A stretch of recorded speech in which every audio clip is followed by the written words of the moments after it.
Imagine waking up in total darkness. Cold metal presses against you. You can't move. You can't breathe. You scream, but no one hears. This is the true story of Sipho William Mdletshe, a man who woke up in a body bag in 1993.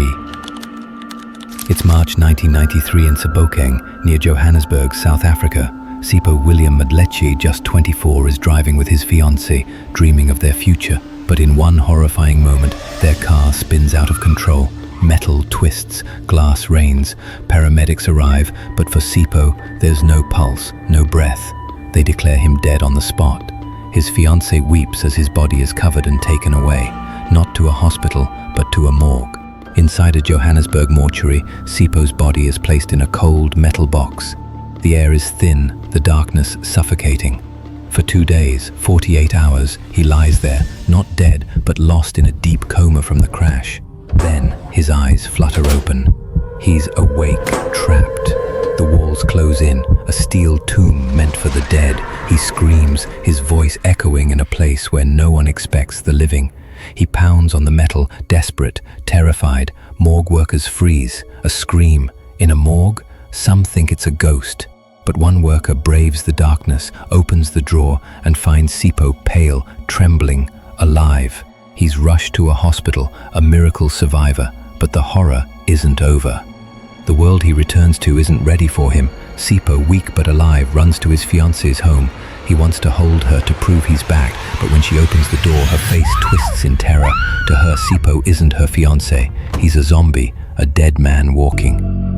In South African culture, the dead don't return. She screams, shuts him out, leaving Sipho alone, rejected by the woman he loves.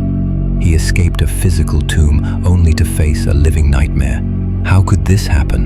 In 1993, paramedics relied on basic checks, pulse, breathing.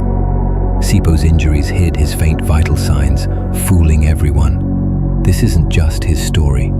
In 2011, Sisicini Maguana woke up in a morgue fridge after an asthma attack. In 2018, a woman survived a morgue in Carltonville. These cases haunt South Africa, where the line between life and death blurs.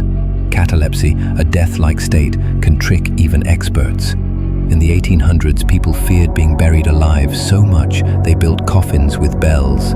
Sipho's story asks, how many didn't wake up in time? Another Sipho Mdletshe made headlines in 2018 for a crime. He's not our survivor. You're trapped in a freezing metal box. The air is icy, your body numb. You wake up disoriented and realize you're in a morgue, locked in a fridge, meant for the dead. You scream, but the cold swallows your voice. This isn't fiction. This is the true story of Sisicini Maguana. It's July 2011. In Mangshangaleni, a quiet village in South Africa's Eastern Cape, Sisicini Maguana, a grandfather in his 50s or 60s, is at home with his family. Suddenly he collapses, his breath ragged from what they believe is a severe asthma attack. His eyes close, his body goes still. His family, heartbroken, gathers to mourn. They sing songs of grief, believing he's gone forever. They call Makwolo's funeral services. A local undertaker, the driver arrives, checks for a pulse. Nothing, no heartbeat, no life. Sisicini is zipped into a body bag and taken to a mortuary, destined for a refrigerated drawer. But Sisicini wasn't dead.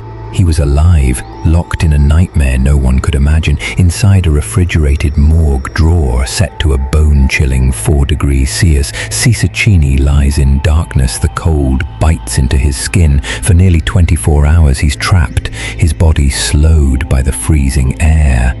Then he wakes, his mind foggy, his body shivering. He realizes where he is, a metal tomb for the dead. He screams, his voice hoarse, echoing in the tight space. He bangs on the walls, each thud a desperate plea for life.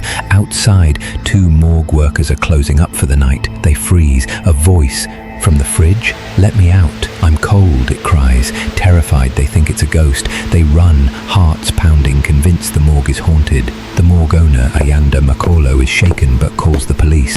Together they creep back into the morgue. The voice grows louder, pleading. They open the drawer, and there he is, Sitachini Maguana, alive, shivering, confused. "How did I get here?" he asks, his voice trembling. They wrap him in a blanket, warm him by a stove, and call an ambulance. He's rushed to St. Barnabas Hospital, treated for hypothermia and dehydration. Against all odds, he's stable, alive. Back in Mangchuangaleni, Sitachini's family is planning his funeral. They're in a meeting discussing arrangements when the phone rings. The news hits like a thunderbolt. Sitachini is alive. Some laugh with relief, others cry in disbelief. The man they mourned has returned from the dead, but in their village where stories of spirits and ancestors run deep, his return feels unnatural. Was he truly dead? Or did something else, something unexplained, bring him back? How did Sitachini survive? Doctors are baffled. Dr. Chrissy Inacho, who treated him, calls it the strangest case I've ever seen. An asthma attack should have killed him. Heart stopped, lungs failed, yet he woke up stable with no signs of respiratory distress.